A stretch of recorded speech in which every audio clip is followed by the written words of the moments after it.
Allow me to extend a warm welcome to all the viewers on the internet and around the world.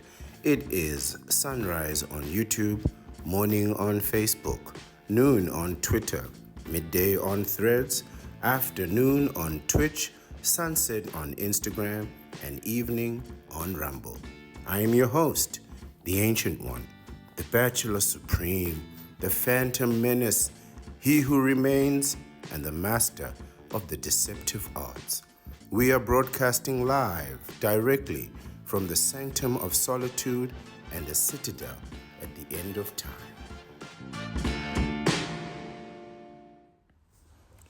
Good evening, everyone. I am the Ancient One, the Bachelor Supreme. I'm the Phantom Menace, he who remains, and the master of the deceptive arts. And I've come back to you once more to be the unsilent and resounding voice of the vasectomites. Before we get started, let me just remind you of this platform's philosophy.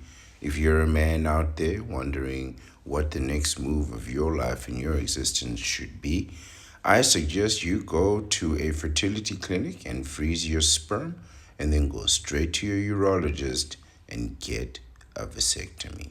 Freeze your sperm, get yourself a vasectomy, and then become a vasectomite and live the most wonderful life that you can imagine. And if you're wondering, why would you want to do something like get a vasectomy? I can guarantee you peace of mind.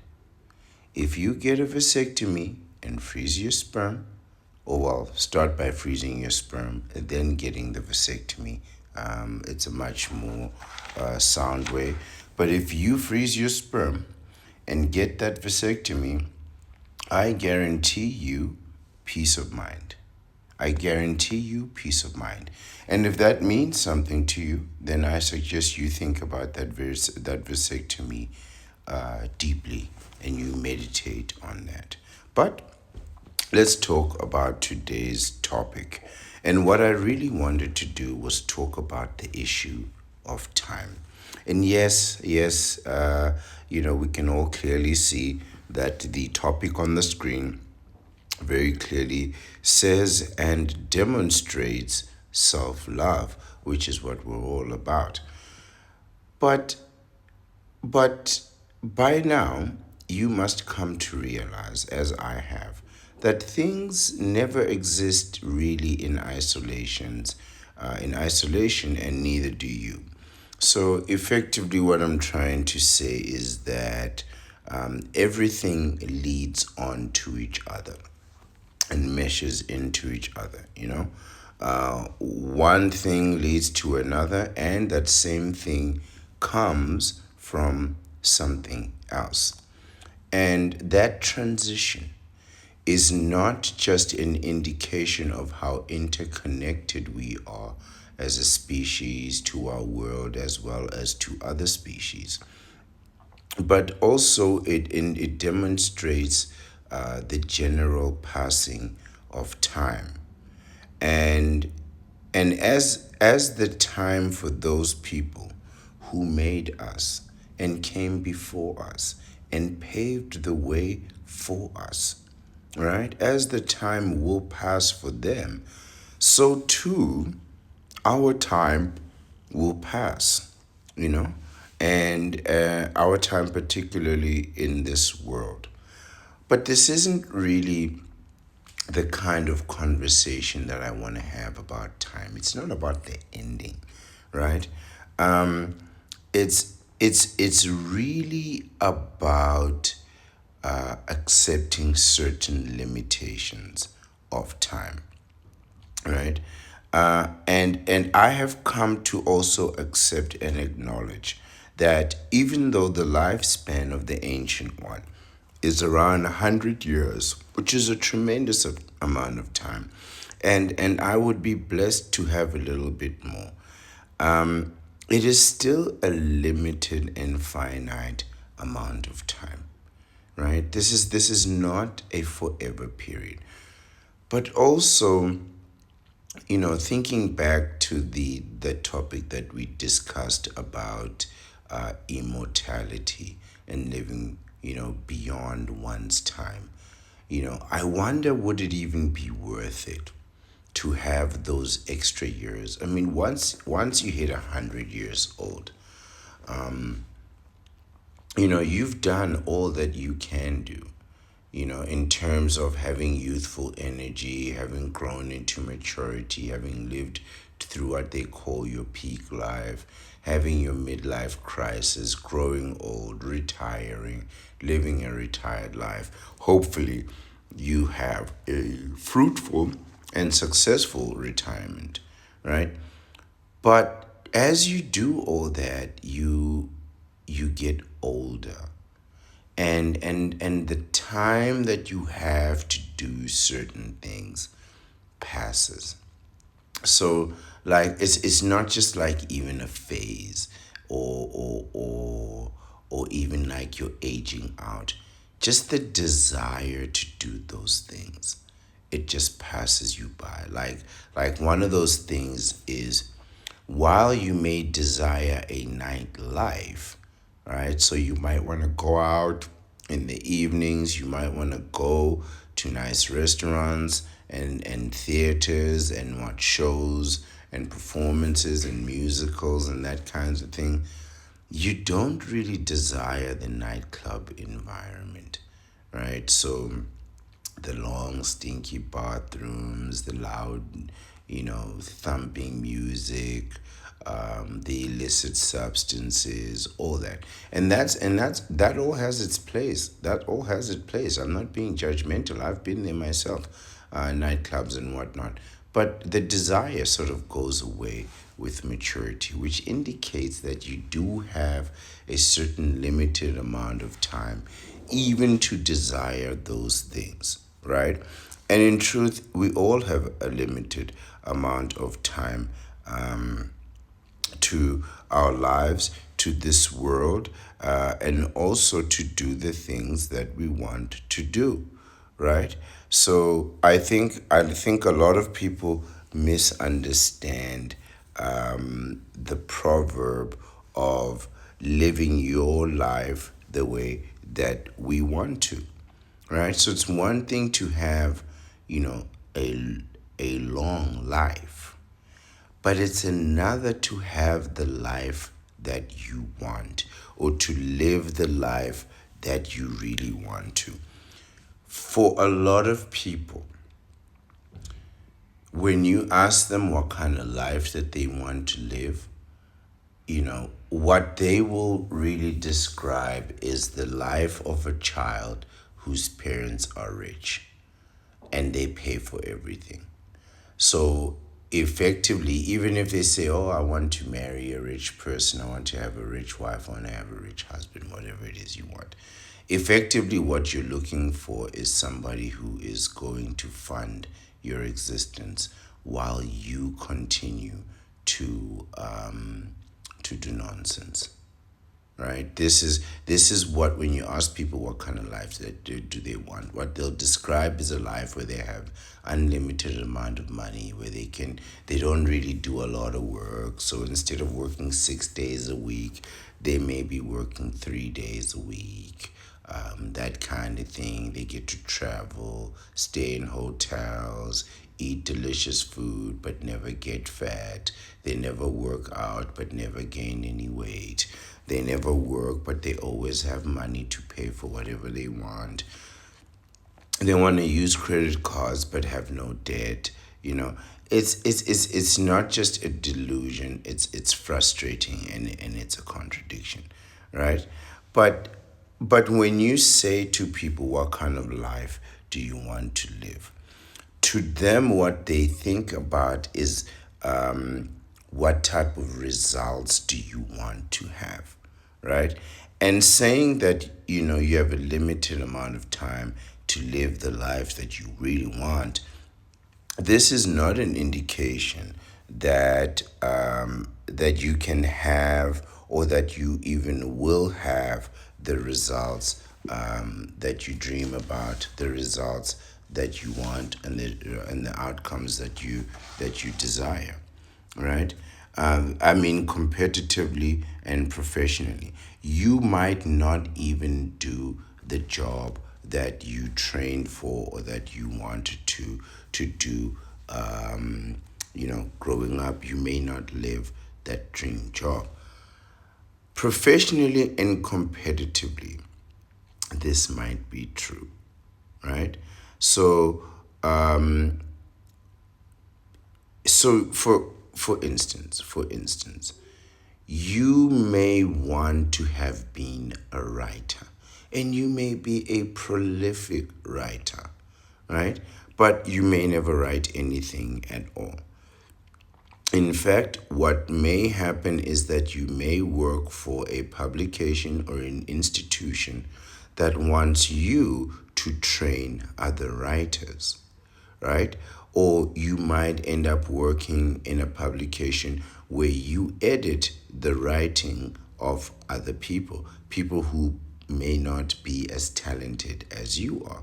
But because of your skill set, your experience, your level of skill, they'll put you in a higher position where you end up doing something that, quite frankly, it suits your skill set and it pays well, it remunerates you well, but it's not you who has your names on the article that the ancient one is going to read every day. It's the writers, but you as the editors, you got to put in that effort, and you get paid to put in the effort to make sure that their writing is done correctly.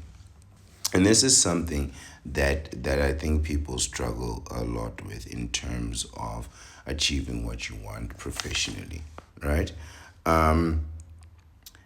There are some people who imagined themselves as being great athletes and great superstars, entertainers, um, and and they may do everything that that is necessary in order to succeed, right? They may have the talent, they may have the capacity to achieve those things, they may put in the work, they can make the sacrifice and still not succeed.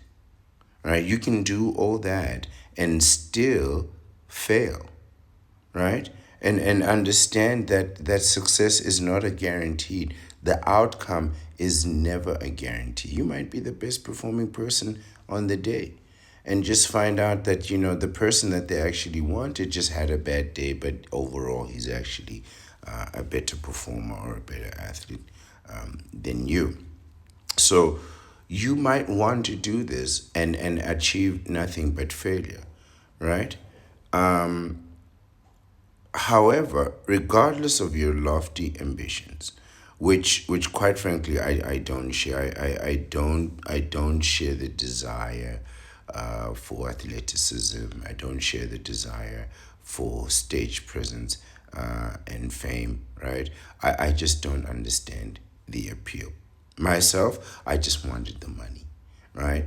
I preferred wealth and outright money over fame, stardom, and status, right? And honestly, I just wouldn't know what to do with it. I just don't get what it is that actually you get from fame. Yes, you get to be known. Yes, you get to be revered, right? So effectively, you get attention, and you probably get attention from like counterparts that themselves crave and are addicted to attention, right? Which is fine, which is legitimate all in its own. And I'm not criticizing any of those things. I'm saying for myself, I want the wealth, the money, right? You might want the fame. Somebody else might want the money and the fame. And the point that you want that I want you to take from this is that you have a limited amount of time to to get the things that you really want to do. And if you are like a knee bender and you bend that knee and you're spending all your time looking after the interests of a counterpart, nursing a relationship, contending with the ego of a loser, that time is going. That time is going, right? And you might even achieve that success, right? And you can make and keep a lot of money while you're famous, while you're still a star, while you're still popular, while you're still relevant, while you're still youthful and attractive. But eventually that fame is going to go away. Wealth, on the other hand, the money can remain. And a lot of people who aren't performing anymore, they can still remain relevant because they are rich. Like richness makes you relevant. So you can still be considered a star, if your fan base, I suppose, is strong enough and enduring. But just think about it like this. When was the last time to, let's say, not even 2,000, let's say 15,000 40-year olds congregated together? When was the last time you heard of 10,000 40-year olds coming together for a concert to watch their favorite performer from 20 years ago? When was the last time you heard of a group of 15-year olds going to watch a 40-year-old entertainer perform? The truth is that it just doesn't happen, right? The new generation, they have their stars, they have their entertainers, they have people that they like and look up to. Now, you may very well be an older gentleman, an older lady, and still have an appeal to younger people. But let's be frank, you won't appeal to younger people like a young person. They want to see themselves as a young, successful person like other young, successful people. They don't want to see themselves as a middle aged person. I promise you one thing, right? There is not a single 21-year-old that would trade places in terms of body with a 40-year-old. I don't care what physical condition you're in, right? And if he did, he wasn't intelligent. If there's a 20-year-old that would trade places with a middle-aged person, I'm telling you that's not the intelligent thing to do. Eventually, time just washes you away, and it will.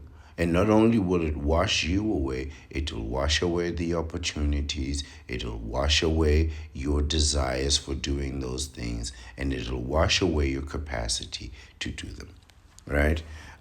Think about how most athletes age out, right, of their careers. Most athletes do not retire. I mean, the majority. Yes, there are one or two. I mean, yes, there are some. There are a lot of athletes that retire from injury. Let me not be so flippant. But the majority of them, they just age out. So, on the one hand, you get so many injuries over time, you can't perform anymore. That's an indication of aging out, right? Young people, they can get injury.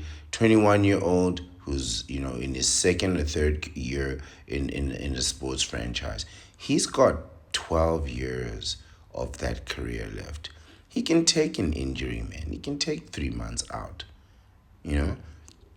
Not only to mention he doesn't have all those responsibilities, bills, children, tuition, mortgages, taxes, back taxes, all kinds of things, right? So, so they may still feel themselves strong and capable, but time will prove that wrong. It'll indicate that you were a great athlete, and for the most part you still are, compared to people of your age and your generation. But in truth, there's a new generation that's coming up. So even if you might still be able to perform, do young people really want to see themselves like an aging athlete? It's just a bad look, you know? You have to consider also this, that some of your favorite athletes are still alive right now. Just think about that. I'm not talking about the ones that are still active now. I'm talking about go back 10 years. Look at all the athletes that retired 10 years ago. They are still alive today. Many of them aren't even in their 50s. He could have retired 30 years old 10 years ago, he'd be 40 today. Now just think about that, right? They're still alive and they're still kicking without the fame, without the money, right? It just tells you that there was a limited amount of time to do what it is that you wanted to do, you know? But now they can't make a living from playing the sports that they love, right? Um, Entertainers can't make a living from being attractive. Models can't make a living from being attractive anymore, right? You don't get credit for being successful 15 years ago. You don't get credit for being attractive 15 years ago. Yes, there are some people who might say, used to be, but you know, we gotta look at who you are now, not who you used to be, right? You must understand that you have a very limited amount of time to do the things that you really, really want to do, regardless of the outcome. If you wanted to be an athlete or want to be an entertainer or want to be a successful business person or want to be a great academic, you only have a limited amount of time to do those things, right? Or you want to be a doctor, you want to achieve something, you have a limited amount of time to actually do those things, right? And knowing the things that are worth doing for you and that are important for you to do requires a deep level of self knowledge and self love to understand that you could go and compete for the top spot in any business, academia, fame, athleticism, any social, commercial, business, professional enterprise, especially the social stuff. You're gonna need a lot of self knowledge and a lot of self love. The business side is one thing. People change careers. You study for one thing, you realize you don't like it, you change to something else, and it just clicks for you, right? And it just works. You're happy, you're successful, you get to do all the things you want. Sometimes you're very good at something that you don't really enjoy.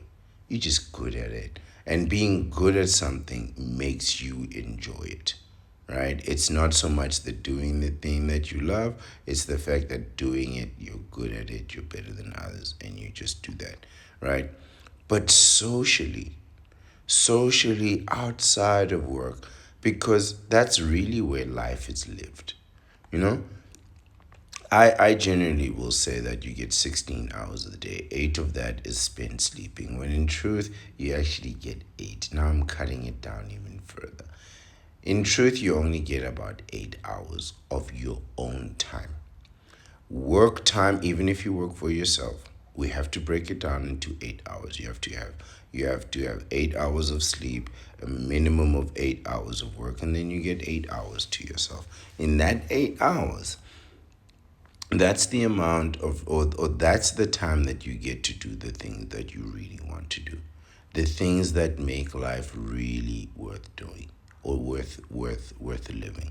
These are the things that you do because you want to do them, and you don't do them because you have to, right?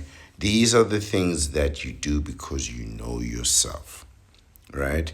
And it doesn't matter if you win or lose or you succeed or fail.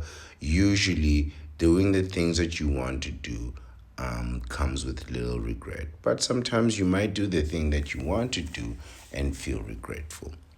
So you might be in a situation where you think, you know what, I'm a very talented musician and I'm going to go give it everything that I've got. Only to discover that one, there are other people who are more talented than you but less passionate. They could care less for music. They just do it because they're good at it. While you may want to do that and just not pull it off. right? Or you might be very good at it, very hardworking. You might even achieve a level of success, but you'll find that there are other people that are doing it better than you, right? But even with those regrets and without those regrets, even if finding out that the competition is stiffer than your capacity for victory, right? You only have a limited amount of time to try, right? You only have a limited amount of time to do the things that you want to do, the things that interest you. Even if you do them, right? There are some things that you want to do. Like, I'll give you an example of one of those things. It's bungee jumping. I don't know a single person that has been bungee jumping twice, or that has done bungee jumping twice. I know people they'll do other things twice, but bungee jumping is one of those things that it looks fun, you want to do it, you do it, it probably is a lot of fun, but once you've done it, you probably never want to do it again, right? You probably never have the desire to say, hey, let's go bungee jumping. The only other time that I've heard of somebody go bungee jumping twice is when they went bungee jumping with someone who had never been bungee jumping. So it was somebody's first time, right? It was somebody's first time. They wanted to try it. Therefore, the other person came along. Person bungeed, we bungeed together. It may have been better the second time, right? But I rarely know of any person who has done that. But even that has a limited amount of time. I've never been bungee jumping and I have no interest in doing it. However, I do remember having wanted to do it once just for the experience. It looked cool, it looked like something that I would enjoy. Maybe I could still do it, but I just don't have the desire like I used to. So it's one thing that you don't have the capacity to do the thing anymore, but now the desire is gone too, right? And that comes from a knowledge of self, understanding that even if you have a lot of time to do it, you might not have all the time to do it as you might think you do, because the desire may go away. So it's not just an issue of having the opportunity, having the skill, having the youthfulness, having the knowledge, having the chance, somebody giving you the chance. You also need to be able to sustain that desire, and you may very well not. You may very well lose the desire to do the thing that you love to do. Right? And that really comes from knowing yourself. Knowing yourself, giving yourself the opportunity, trying out for the team. You win, you lose. Maybe you make the bench. Maybe you make the start. Maybe it gets political and they choose the mayor's son who has no talent over you. But still, the fact that you gave it a try and that you're doing something that you love, right, despite the difficulties, all comes from self knowledge and self love. And that's what we'll be focusing on today, right?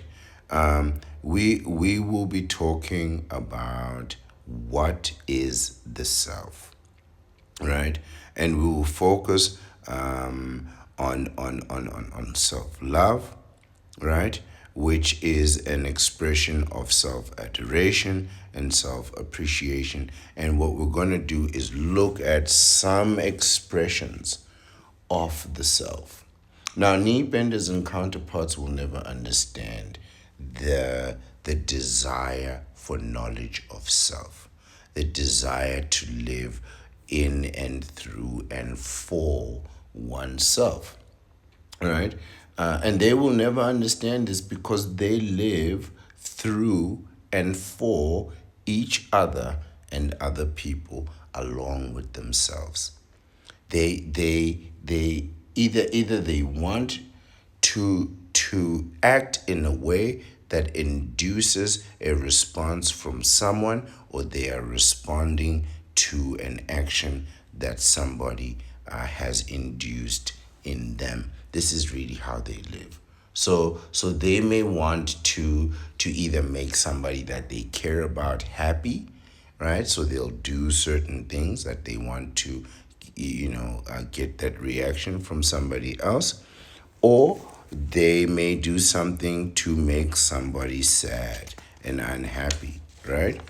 Either they want to make you desire them, or they want to make somebody jealous, right? So they're always trying to extract some type of response from somebody else.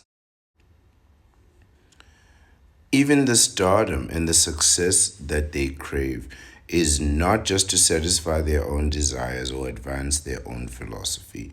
It's done to show others that they can, you know, that they have done something. It's done as an indication to other people of their level. They do it to produce what they call receipts, right? And I have to be honest with you, this is a colossal waste of time for me, and even for you, and especially for vasectomites. What good is taking an action that is either mildly enjoyable or boring to you just to show off and brag to other people who, quite frankly, could care less?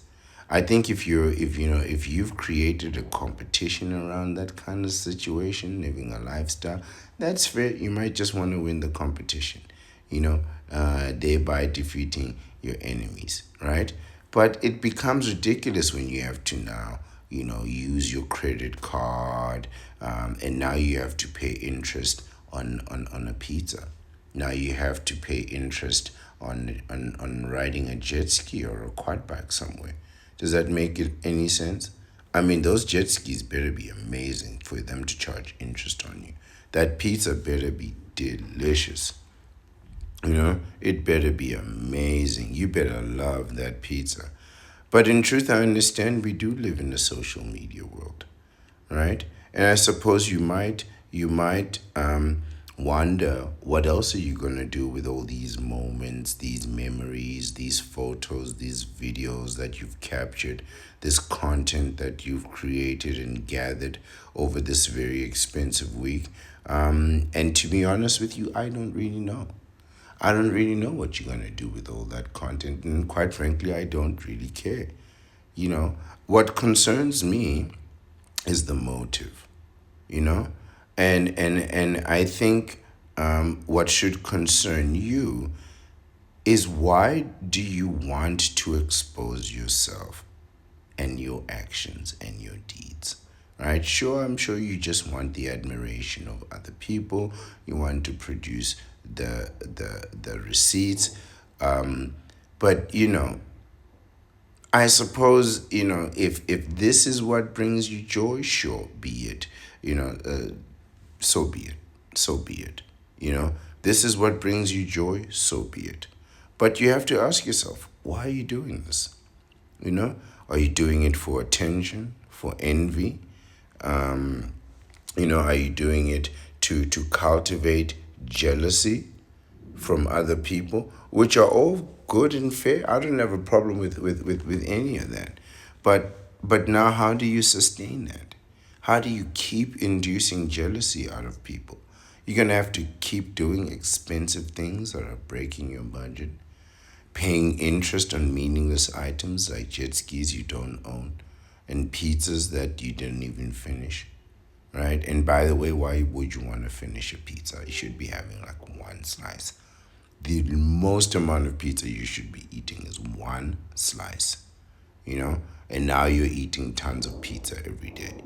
And I'm not against pizza, but it's just a metaphor for all the other things, the drinks, the restaurant food, all of that stuff that isn't actually pretty good for you. And now you're doing it, and you have to ask yourself why. You know, you're making an effort to demonstrate to yourself, to people, you want to undermine. Does that make any sense? And you've created a situation of unpaid labor, around content creation outcomes that you could have achieved, quite frankly, with a simple article that has no graphics and no images. And I do it every day. I sit here with absolutely nothing, right? Just a few thoughts, an article, and one simple catchphrase: freeze sperm and get a vasectomy. And I have to be honest with you, making this content makes me very happy. Right? Editing, not so much, but making the content makes me very, very happy, and that's why I keep doing it.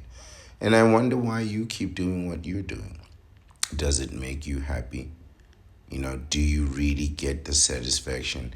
Do you achieve self love, which is what we're going to look at today?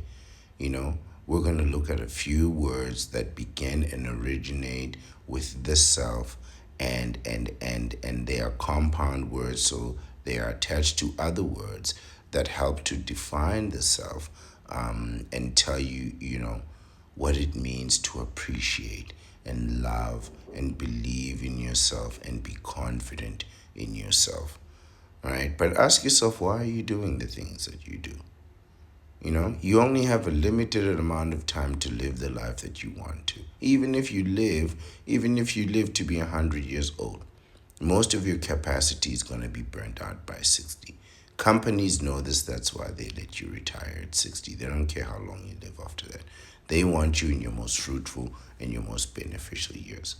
And the real question is, are you spending those years for others, or are you spending those years on and for yourself? Sometimes I have to be honest with you. I look at the graphics that I put up, which are practically no graphics at all. And I have two emotions. On the one hand, it's like a little bit of shame, because I've seen like some people do some tremendous editing with music and videos and something playing in the background so that you can enjoy it. And here I am with a plain screen and some scribbles on it. And I kind of wonder which one of us is going to be more sustainable, the high end graphics, or just the simplicity. But it's not just from laziness. Like, I really take a tremendous well, I don't know, tremendous pride. I do take some pride in organizing this information in a collective way. But for me to demonstrate and bring forward the information that I actually want in the best possible way, it's really presented as simple as I can. I've tried various other things, like using different backgrounds, color backgrounds, that kind of thing. Just taking the article itself as it is from the website, that didn't work. I had to, edit out all kinds of things, adverts, inappropriate things for various audiences. And eventually I just ended up with this, you know, just a simple background with the information that I actually want on there, right? So, you know, it just makes me wonder. It just makes me wonder. And it also takes a lot of effort, by the way. It's not as simple as just putting it up here and talking about it. I actually have to have read this information from various sources, and then produce it. But you just present it as effectively as you can. And it appears once again that the most effective way is the simplest way. And I say that because, there are moments where, I'll think, oh, do I really want to make a video? And then I sort of look at what's happening on the internet, and then I weigh it up against making my own video and then listening to all of that stuff. And I'm just like, you know what? Let me just look at my wonderful screen and talk about the 10 positive and impactful synonyms of self love. With meanings and examples, I removed the examples. They were just sentences on how to use the word correctly. I can make my own sentences. This list came from an article by Alexis Ingram. I don't have the full article on here, not today. I took an excerpt from it, which I think has the information that we want. It's two screens, but there is the actual link to the article. Should you like to go and read the full thing for yourself, it's actually a very enjoyable article. But what it does is it talks about these words that we're going to talk about here, these synonyms. It talks about the etymology, the history, and the psychology behind it. Like, you know, why it's good to have like things like self-esteem, which are all very good and helpful, but I didn't think that they would add any more value to today's video. Apologies for that noise. Any more value to today's video than the information that we have here. So I'm fairly confident that while it's only a section of the information and the other is helpful, value wise, I didn't see us extracting any more value from the entire article than what we would from the 10 core synonyms. Um, a synonym, by the way, is a word that means something, it means the same as another word. So, for instance, sad and unhappy are words that mean the same thing, but a synonym will have a different spelling, a different pronunciation, and a different origin, right? So, this is what we're looking at here. The first word is self esteem. But before we get into that, let's talk about what is self.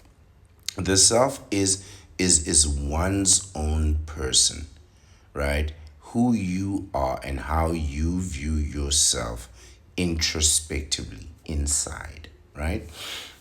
So, do you have self esteem? And what is self esteem? Self esteem is confident in one's own worth or abilities. Self respect is a core aspect of self love, right? So these are synonyms of self love, words that mean the same thing or will indicate through action or symbolism the same thing as self love. Self esteem, believing in yourself, believing in your worth, believing in your abilities, knowing that you can do it for yourself, and respecting yourself without allowing others to disrespect you. This is a core aspect of self love, and I agree immensely. I agree totally, right?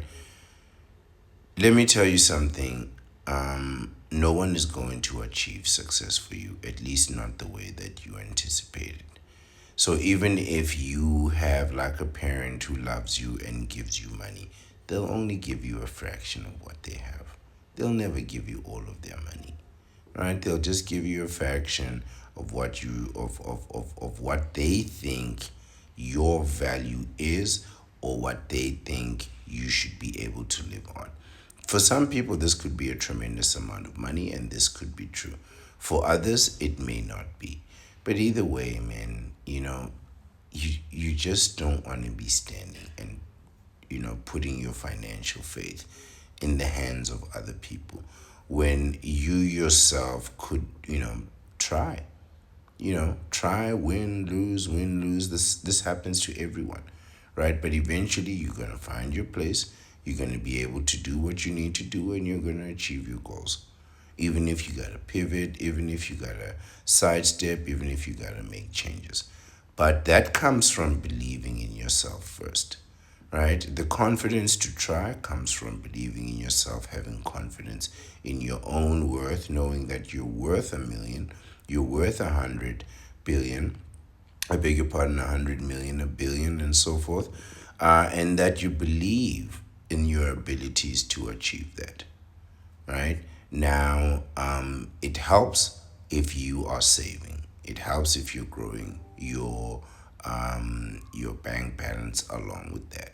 It's one thing to have self-esteem and be surrounded by failure. It's another thing to have self-esteem, but you're seeing marginal growth. You're seeing small progress, right? You're waiting for the big one, but while you're waiting, you're growing steadily, steadily, steadily. That's how it's done. You don't want to be waiting for the big one and all the while you're losing money, losing time, right? Self respect, which was mentioned in number one. Self respect is pride and confidence in oneself, a feeling that one is behaving with honor and dignity akin to self love. You do have to respect yourself, man. And that means effectively not allowing yourself to treat yourself in a certain way, as well as not allowing other people to treat yourself in a certain way. Something that people will prioritize or will be concerned about when it comes to respect, especially self respect. They think that self respect needs to come from other people. That's not self respect. Self respect comes from yourself. If you love yourself, you're going to treat yourself right. You're going to treat yourself with dignity, right? You're going to be walking around believing in yourself, right? Trusting that you have a particular worth and you're trying to uphold that worth through your actions, through your words, through your interactions, through who you socialize and network with, right? You're just gonna refuse to deal with certain people, right? And those people might take it a certain way, and that's fine. It's not an indication that you want to be rude or something, but you just want to participate in a certain particular way. You want to live your life the way you want to live your life while you still have a chance to live that life. And that comes with treating yourself a certain way and also not allowing people to treat yourself in the opposite. So you respect others too, but also you gotta respect yourself. The respect that you would give to other people whom you want to respect you, you need to give yourself that respect first. And if you respect yourself, other people will respect you too, hopefully. Right? I mean, it may go the other way. They may just turn around and hate you. But nothing you can do about that. You can only control yourself in the end. You have to understand that self control is your only power, right? The ability to protect yourself lies in your own hands, says the Grandmaster. But the opportunity of defeating the enemy will be provided by the enemy himself. And if the enemy has gone through great lengths to protect themselves and keep themselves safe, you will not have an opportunity to defeat them. But simultaneously, you need to make sure that they don't have an opportunity to defeat you. And this goes right into self care, right? You respect yourself, you got to take care of yourself, right? You got to look after yourself. Really, you got to look after yourself. You got to look after your money, you got to look after your health, you got to look after your happiness. You got to avoid all kinds of people, right? I know you're thinking, well, I have to avoid certain kinds of people. Amen. Listen to me. Every person is every kind of people, right? Every person is every kind of people, right? They could lie to you. They could stab you in the back. They could cheat from you. They could be a health fiend, a health addict when you meet them, and then turn into a complete addict of illicit substances by the time you're done. Or you could meet them, go away for a while, and they'll pick up a bad habit, or they may have a bad habit that you know nothing about. You know, all kinds of people. And everyone's like this. Everybody's got something that could affect you negatively. Every single person. That's why they write laws for everyone. That's why they have laws for every single person and no one is exempt from the law. Because they know that people, you can pick up bad habits anytime. And self care is one of the things that you gotta do. You gotta look after yourself. You gotta make sure you avoid bad people, bad situations, overspending, right? You gotta avoid squandering your wealth, wasting opportunities. Take care of yourself. The practice of taking action to preserve or improve one's own health, akin to self love. Listen to that. Taking action to preserve yourself and improve your health. That's really what it's about, right? That really sums it up, right? Preserving yourself, keeping yourself well, and then improving your own health. But not just your health, your finances, your lifestyle, your circle. Let go of people. You gotta let go of people also, right? In order to improve yourself and your opportunities. Self appreciation, absolutely appreciate yourself. Appreciate what you've been through. Appreciate where you've come from. Appreciate how much you have achieved, right? Appreciate that while you had a lofty goal, you still have the opportunity to to um, to go after loftier goals, bigger goals. While you may thought you wanted something, you have the opportunity to change your mind and go for something else, right? While one opportunity may have ended, you may have been a great athlete, then you had a great run. That opportunity is ended. Appreciate that and appreciate yourself for having given yourself that great opportunity, and then let it go, right? Let it go, move on to better things that later in the future you will be able to appreciate also. The recognition and enjoyment of one's own qualities and achievements. That is a form of self love, right? Where you enjoy the things that you've achieved and the qualities that you had in order to achieve those things. This is not the same thing as living in the past. This is just really taking it all in, taking a moment to really appreciate and enjoy what has come your way once you've done it, and then taking the steps to build onto that, to find other things that you can appreciate and enjoy. That's really what it's about. This is what today's video has been about. Having the chance to live the way you want to live, win or lose, right? Regrets or no regrets, doing it your way. All right, chances are you'll be much happier living your own life the way you want to live, other than doing what other people want. I'm talking about socially here.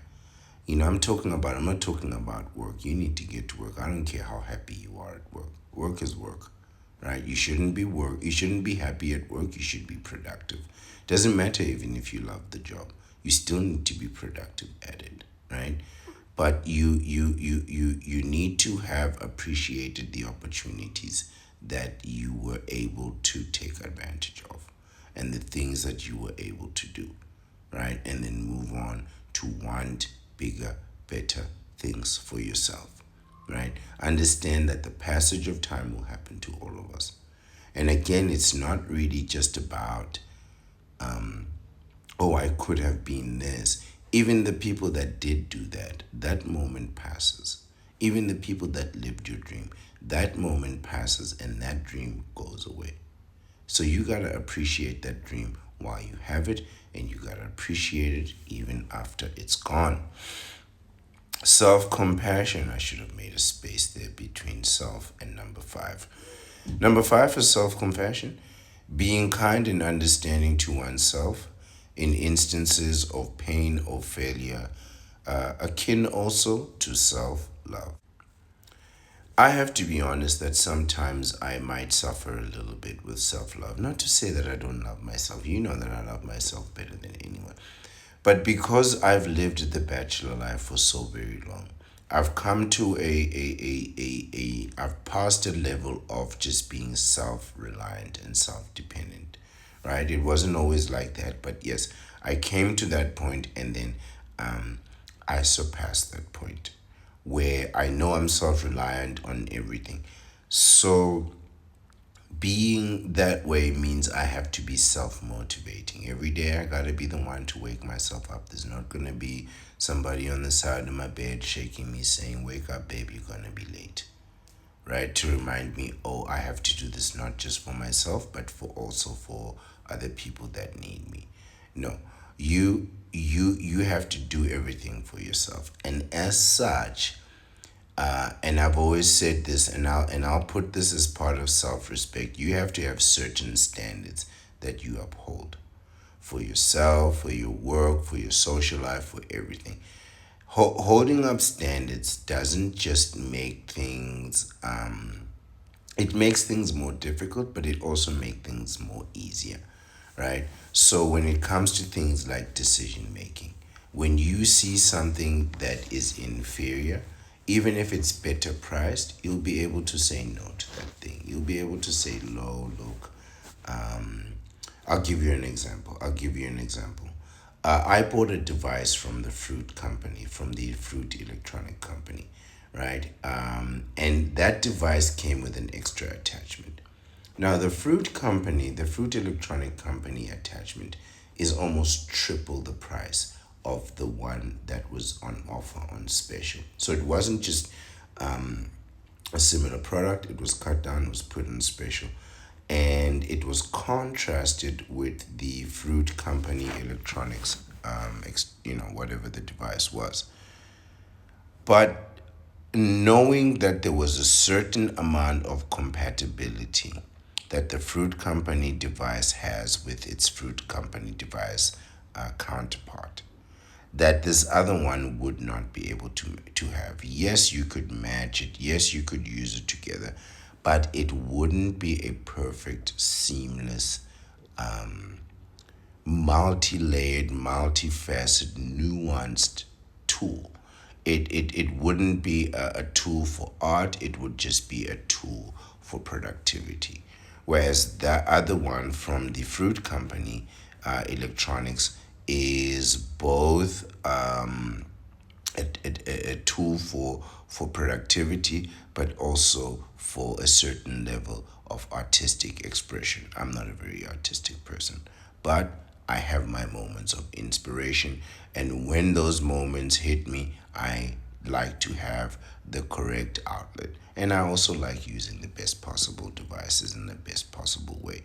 So, I had to let that go. I had to let that go in order to choose the better device, even though that device was more expensive. Now, did I buy that device? No, I didn't buy either of those devices. I don't feel like I needed to. But if I did buy it, I would definitely buy the one from the fruit company, right? From the fruit electronic company. Just because I know, even if it means that I have to wait a little bit longer to accrue that money, or even if that I gotta sacrifice something else to buy it, it's a much better device. And this is what holding standards does, or upholding standards. You get to a situation where you see a choice that kind of sort of looks like the real good thing, but isn't quite there. 99.9% isn't quite all the way there with these types of things, right? So that's what upholding standards is for. However, sometimes you miss the standard. Sometimes you sacrifice the standard. Sometimes you should have read the whole article for the video, even if it makes for a longer video, right? That extra information would have made that difference, right? In the content, in the whole conclusion, in expressing the philosophy. There are sometimes like you get a sentence that just captures the whole spirit of the thing. And you might get that sentence right in the introduction, as I have many, many times, right? And sometimes it's not the case. But sometimes when you miss the standard, you just have to, forgive yourself. Really, that's what it means. Just forgive yourself and move on. I miss the standards that I've set for myself, not often, but enough times for me to come back and think about it for several hours and just say, you know what, just don't do that again. Or next time, uphold the standard. I never feel bad for upholding standards. Even if I miss out on something, later on, I always prove myself justified, right? Because eventually, like the fruit company device, eventually I was going to get to a point where there was something specific that I wanted to do in a specific way. And, you could do it the long way around, but I know the fruit company device would have just done it instantly and saved me 5, 10, 15, 20 minutes, right? Redoing it in different ways. But in those cases, the best thing for you to do is just go back, spend that extra money, buy that product, come back, and proceed with confidence, right? Rather than for you to sit there and think, oh man, I shouldn't have done that, I shouldn't have done this, right? That could be just as bad, you know? So, correct yourself, go back to upholding the standards and fix the mistake. I always find that if there's something that I did that I shouldn't have done, that I shouldn't have, or didn't do properly, going back, doing it the right way, doing it the hard way, doing it the long way, buying the proper actual thing that was used to work with the device in the right and efficient way, that has all the features, that is all the features in all the right ways, working in the right order, in the right sequence, so you can move forward, move back, move sideways, right? Best thing for you to do, embrace it. Well, don't embrace it, but recognize it, accept it, correct it, move on. Don't dwell too much on your failures. Nothing good really ever comes from that. You know, move on. Self worth is number six. The sense of one's own value of worth as a person, a fundamental element of self love. Self worth, very different from like economic worth. I'm really talking in like a social sense. Yes, economics is always in play, but I'm talking about activities. There are certain type of activities that in themselves are expensive. Like I use going out to nightclubs. Really, nightclubs. I loathe the nightclubs. Really, I do. I never liked nightclubs even as a young person. I just remember them being too expensive for me. And most of the time, I would just lose the people that I went with, right? I'd go to the nightclub and I'd only see the people that I wanted to be with, like for a few minutes at a time. And even if I saw them, we couldn't even have a conversation. I couldn't hear them, right? But there are things that I just never had a propensity for, and I think it's because I just didn't have a propensity for alcohol. I think if I had a propensity for alcohol, I may have enjoyed nightclubs. But even the times that I did get there, and even when I did have consumed something, there's just something about that whole situation. I don't know. Maybe I just haven't figured it out. It could be the layout, the circumstances, the options, maybe the people. I don't know. Just that whole situation didn't seem to be very entertaining for me. But when you have a sense of worth in yourself, there are just certain places and things that you wouldn't go to and things that you wouldn't do. So even if I met a person who I felt could change my life in terms of giving me career opportunities and business and things like that, I would want to take those opportunities in a serious way. I would not meet a person in a nightclub and take that person seriously, right? Self worth isn't really just about loving yourself. I mean, and seeing the value of yourself as an economic entity. That's one thing.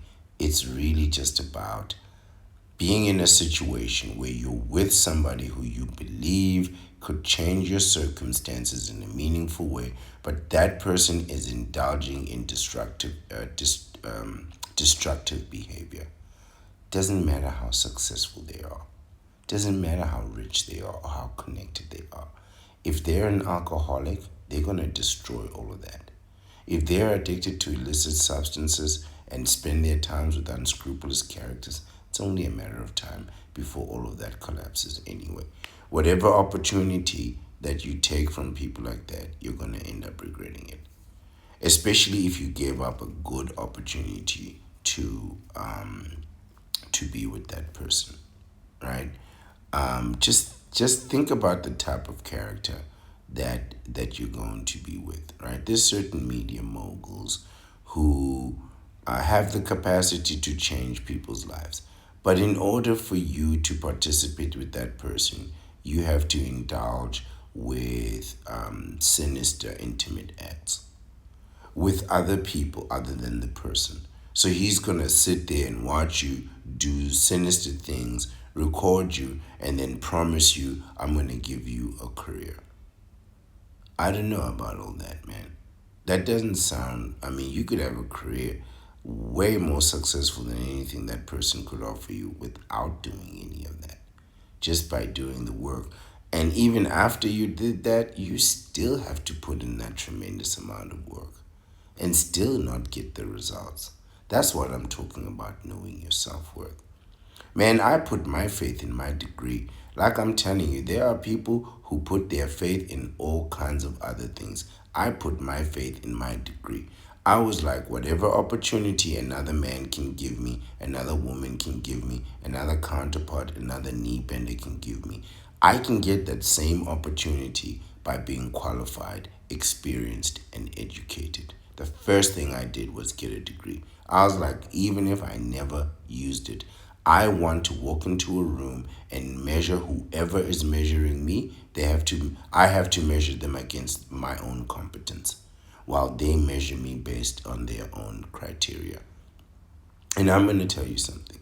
If you are not academically inclined and you are going to start having a conversation with me about your money while your habits are contrasting your existence, I'm going to want to see that bank account.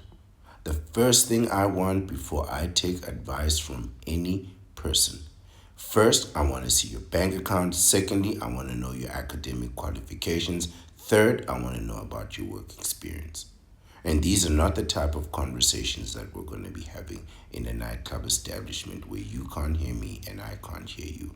If you're serious about doing business with an educated, qualified, experienced, well traveled, well lived professional like myself, I'm going to need you to meet me in a place that indicates that and demonstrates that.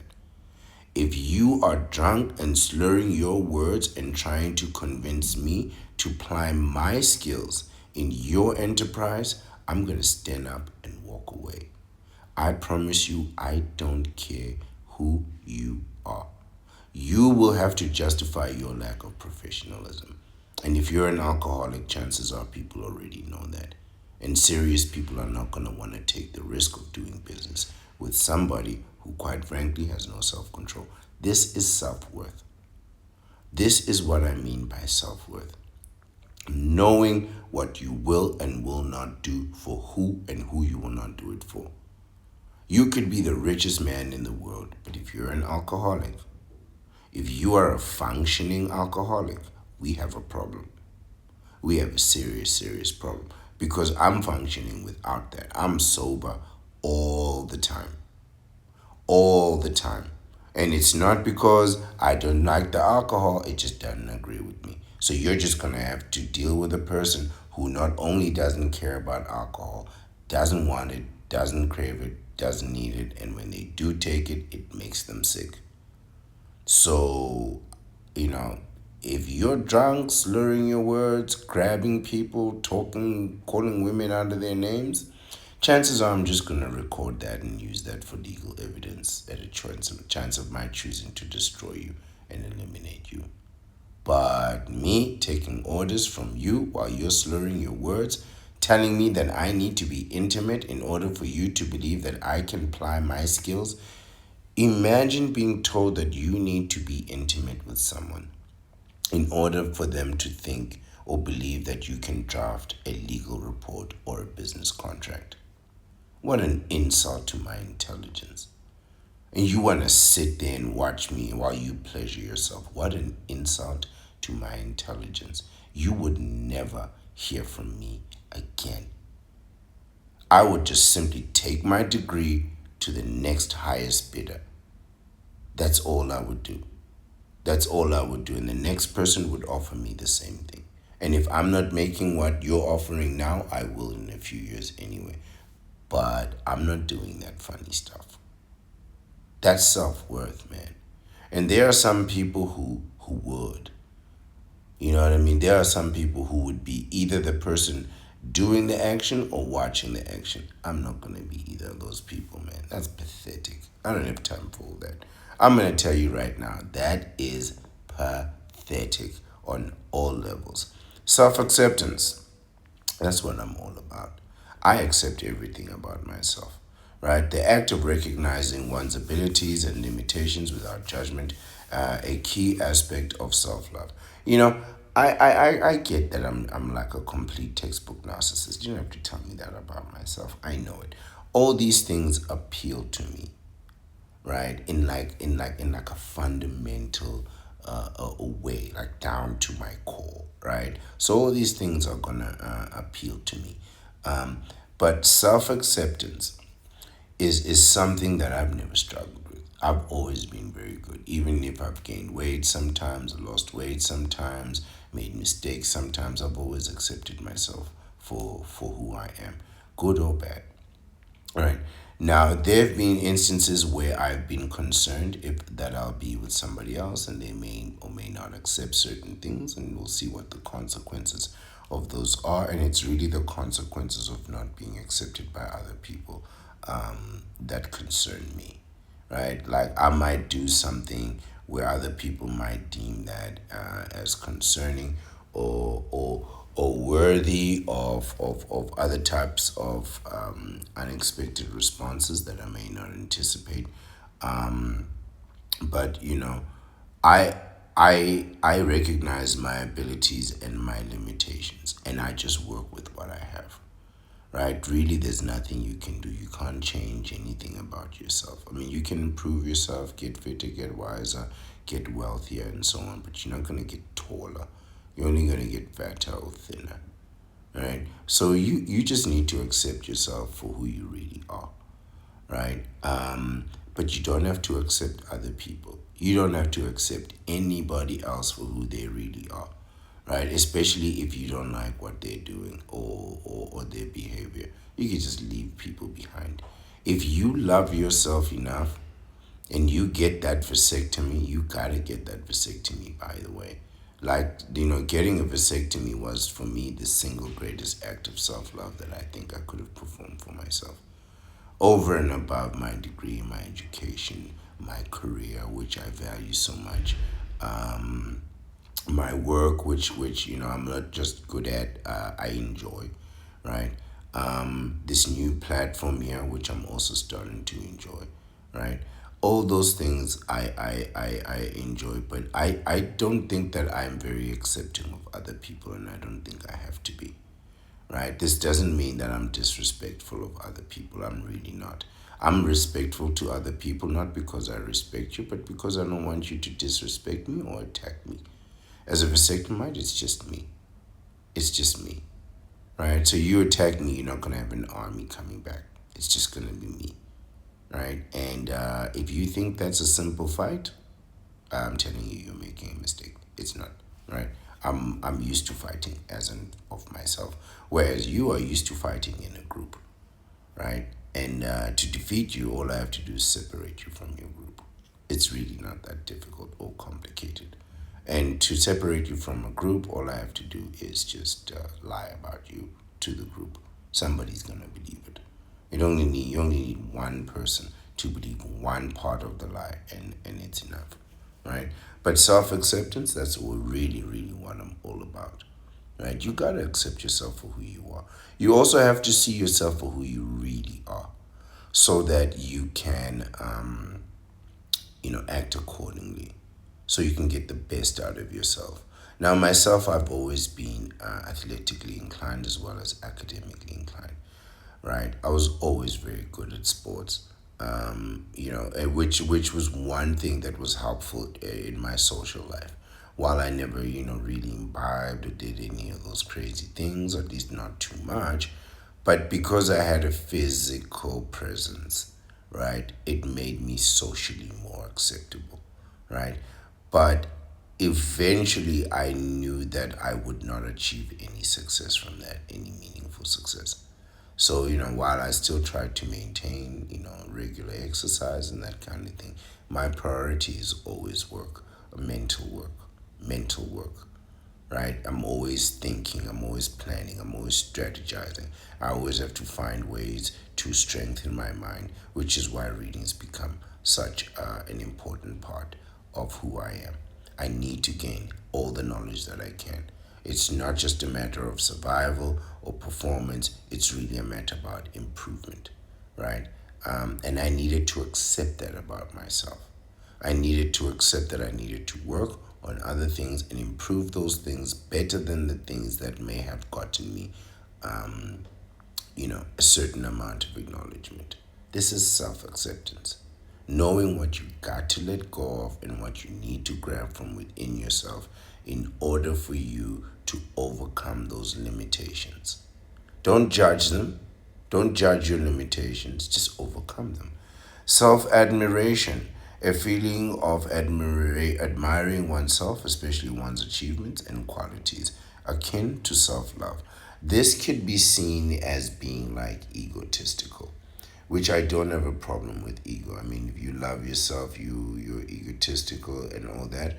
But the problem with being egotistical is that other people don't like it and it's gonna make them want to attack you, right? So if you are egotistical and you come across that way, you may also be prone to creating a lot of enemies, enemies that you may not have anticipated you had.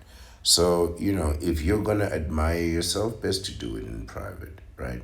Love yourself, respect yourself, but admiring yourself, telling yourself how wonderful you are, especially in front of other people, this can prove problematic, right? So love yourself, but just don't rub it into other people's faces. People aren't really okay with that kind of thing. Take it from me, I know, right?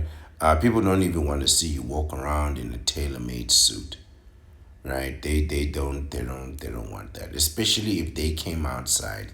Or let me tell you what people really hate. What people hate is when they decide, I'm gonna take a quick trip to the mall to grab 5 or 6 things. I'm gonna stop into 1 or 2 places. I don't really need to dress up, right? I don't really need to dress up. And then they walk outside, and there's the ancient one after running 10 kilometers a day for years and years and years, looking fit.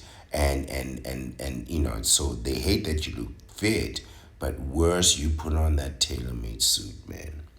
And you do it properly too. You wear the cufflinks, the crisp white shirt, the blue tie with the stripes or the polka dots, right? Oh, better yet, wear a black tie with polka dots, a crisp white shirt, and a navy blue suit with the pocket square. You could have a little bit of a lapel, but not those flowery ones, like a steel metal one that matches your tie clip and your cufflinks. And you walk out there, and every time you turn around, that tie clip and those cufflinks, it just shimmers in the light. It just reflects the light. You come across a guy who was just running quick errands. He's wearing his bedroom slippers and a t-shirt that's technically his pajamas, and he sees you in that tailor-made suit, man, he's gonna hate that. He's gonna realize that you got some self love and some self admiration, but he's not going to see it as that. He's not going to appreciate that you took the time to cut your hair, trim your beard just right, trim the sideburns, and then iron that shirt and steam that suit, you know what I mean? And then put on those shoes and those leather shoes and that matching belt and that watch, with the matching leather strap. He's not going to appreciate none of that. He's going to think that you are egotistical, right? And it's going to induce jealousy in him, but also some outrage. So just remember that. When you are self admiring yourself, right? When you are admiring yourself, remember that other people don't really admire themselves. There's nothing really to admire. You know, a lot of people wanted to be, a lot of men especially, they wanted to be womanizers.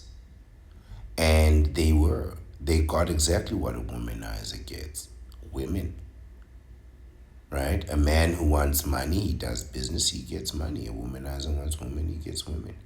and now you're doing a mediocre job, no education, child support, all the woes in the world, and you see somebody who made the sacrifice, made the switch from being, considered just a jock to being considered a fit academic, a fit experience, a fit professional, a fit entrepreneur, a fit philosopher, a fit thinker, consistent, right, hardworking, diligent, but removes all the riffraff.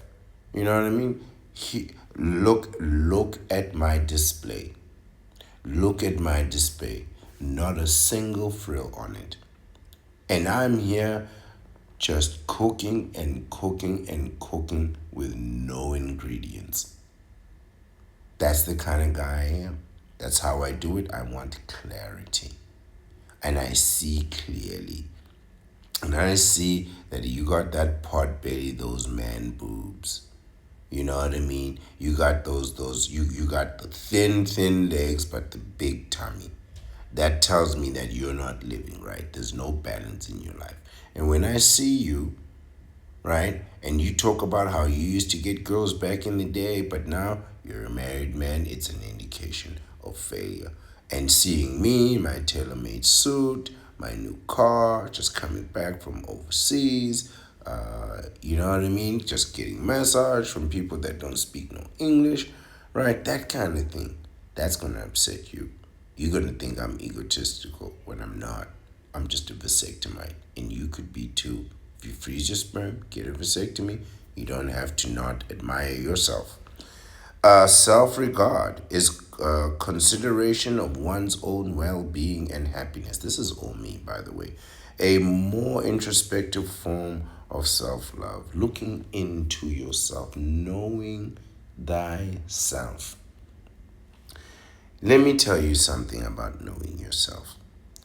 You need to really look into the bad parts of yourself, your bad habits, your proclivities, the things that you really want to hide from other people. I'm not telling you to stop doing those things.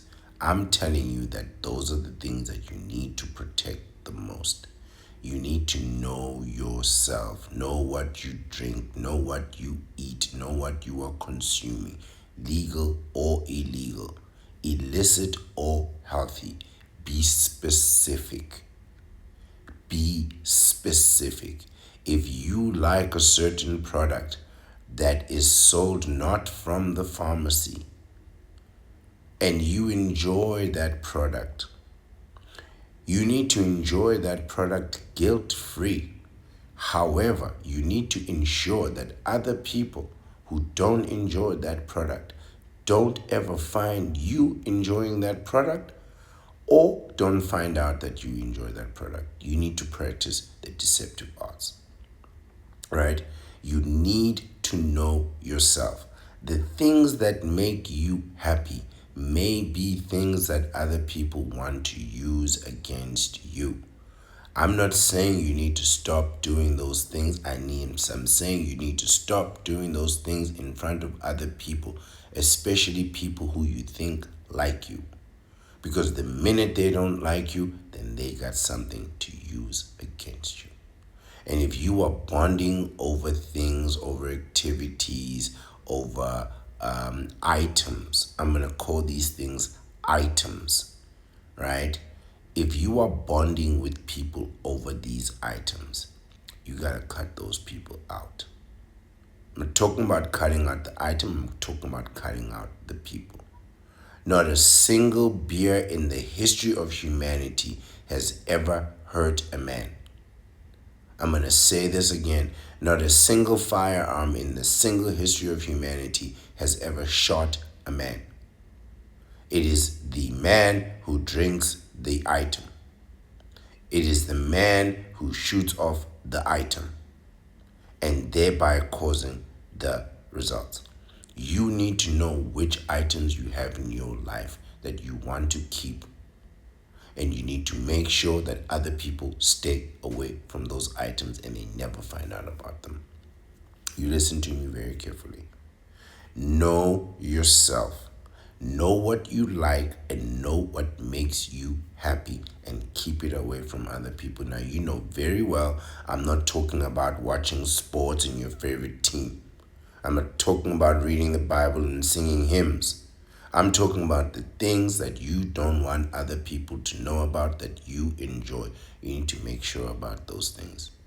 Be specific about what they are, what their pros are, what their cons are, and make sure that you keep your table clean. You wipe that table down and you make sure, right?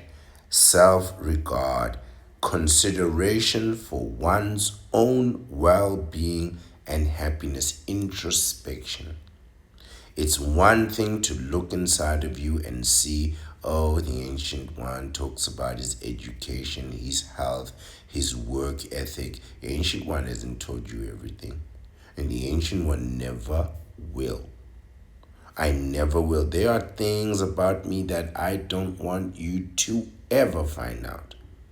Not because those things are inherently bad or that they'll discredit me, right? But because I know that you can twist those things around and use those things as an advantage against me. And while I don't have a problem with those things can be, how you say, taboo. For one, I am the master of the deceptive arts and a proud practitioner of those deceptive arts. I have no intention of being honest to anyone, ever. Ever. And I don't have no guilt about it, not for a single second. Because I know you're lying to me. I know you're lying to me. You're just not good at it. Whereas me, I practice my lies. I practice and I know my secrets and I hold on dearly to each and every one of my secrets because it is our secrets that give us our resolve as the practitioners of the deceptive arts. So if you think for a single second I'm going to feel guilty about keeping my secrets, you are out of your mind. And I could care less if you find out about my secrets. Because as soon as you do, I'm going to make sure that you are nowhere near me. I'm wiping you out. Not in an illegal way, but I'm wiping you out of my existence. You will not be able to affect or influence anything. Because you found out about me. You found out about me. You pulled back the hood and you saw the face of the Ancient One. And if you tell anybody that you saw my face and that I'm the Ancient One, the first thing I'll do is take a vow of silence because I know you can only identify me through my voice. And the next thing I'll do is I'll deny it. This is what I'm talking about. You know, self-regard, knowing yourself, knowing that you're a practitioner of the deceptive arts and knowing what happens if you get caught. What are you going to do? I'm going to deny it. I'm going to deny it. And then I'm going to come back the next day and make a video and tell you that it wasn't me. That's self-regard, knowing yourself, man. You know, your own well-being and your own happiness. Deceiving you makes me feel so satisfied. Because even if I find out that you haven't deceived me before, I know you will. I know you will. And then what I know is that I deceived you first. And that, to me, that's a win. The last one is personal pride. Again, you want to be careful with this kind of thing. Pride, self-admiration, appearing egotistical. It says a feeling of deep pleasure or satisfaction derived from one's own achievements. I derive satisfaction from my own existence. I've achieved things and I've failed at things so many times that my own existence, it gives me that feeling of satisfaction and pride. Being a vasectomite, getting that vasectomite, knowing that I live like this, knowing that I live as I live, I know what I know, I act as I do, I feel as I do, I see things as I do. This gives me a sense of personal pride, knowing that I have a unique perspective and a unique way of expressing that perspective that only I have. And you have it too. The difference is you're not proud of yours, right? Whereas I take a certain pride in mine, I take a certain pride in presenting myself in a certain way, and acting a certain way according to the standards that I've set for myself and my levels of what I want to achieve. I take a personal pride in that. Not only what I've done, but the capacity that I believe that I have in order to keep going to make an impact. Right? These are the kind of things that they mean something to me. You know, a feeling of deep pleasure or satisfaction derived from one's own achievement, akin to self love. That's what I'm all about. That's self love, right? Loving yourself, caring for yourself, and understanding that you only have a certain amount of time in order to do these things. You only have a certain amount of time in order to do the things that you want to do the way that you want to do them. And many people, I'm concerned, are going to spend that time thinking, well, I want to be with counterparts. And you may very well want to be at that time. But the years will come, 8 years, 8 to 10 years later, then you'll want a divorce and you'll wonder, did I did I really benefit anything from sacrificing the bachelor life? And I'm gonna tell you, you didn't. You should have just waited it out and went and got your vasectomy. All right? But this is the end of today's video and today's edification, which I enjoyed very, very much.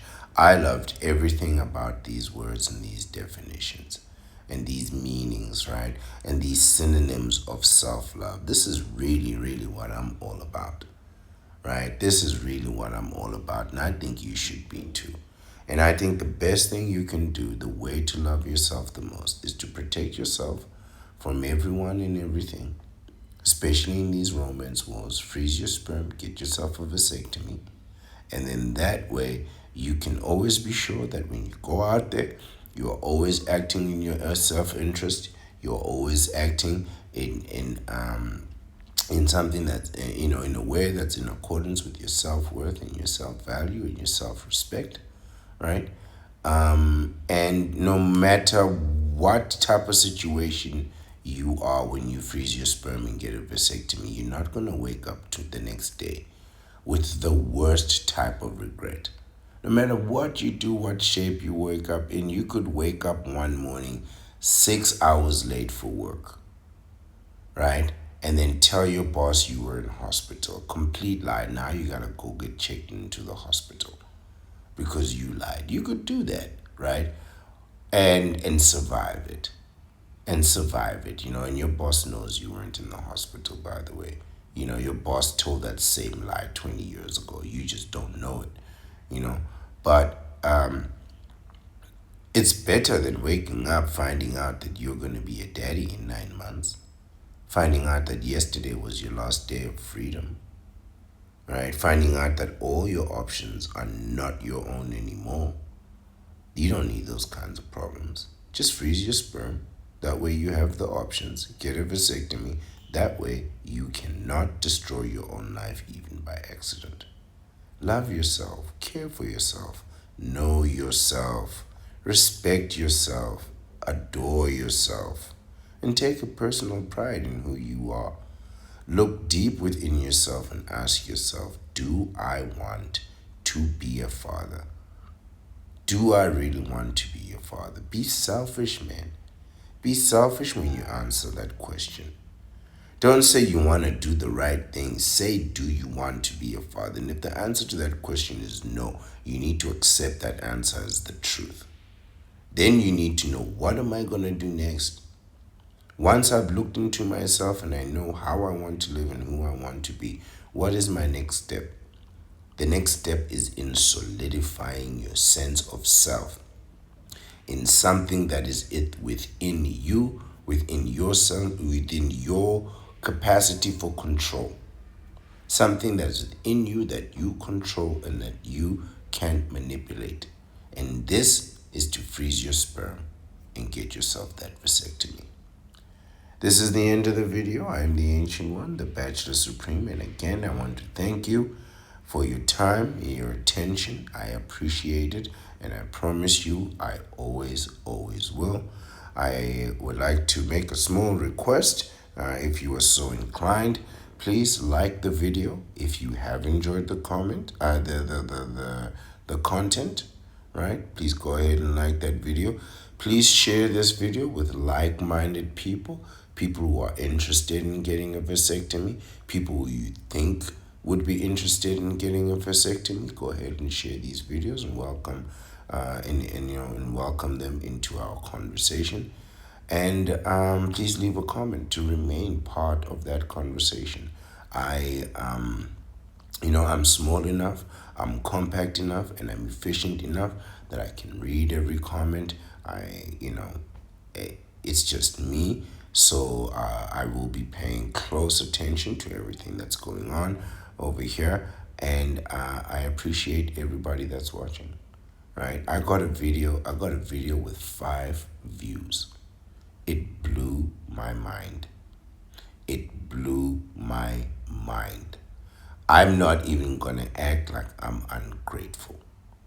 I put out a video with no views and I stared at it for an hour, just amazed that I get to do this. And now I'm almost 100 videos in, and I couldn't be more grateful.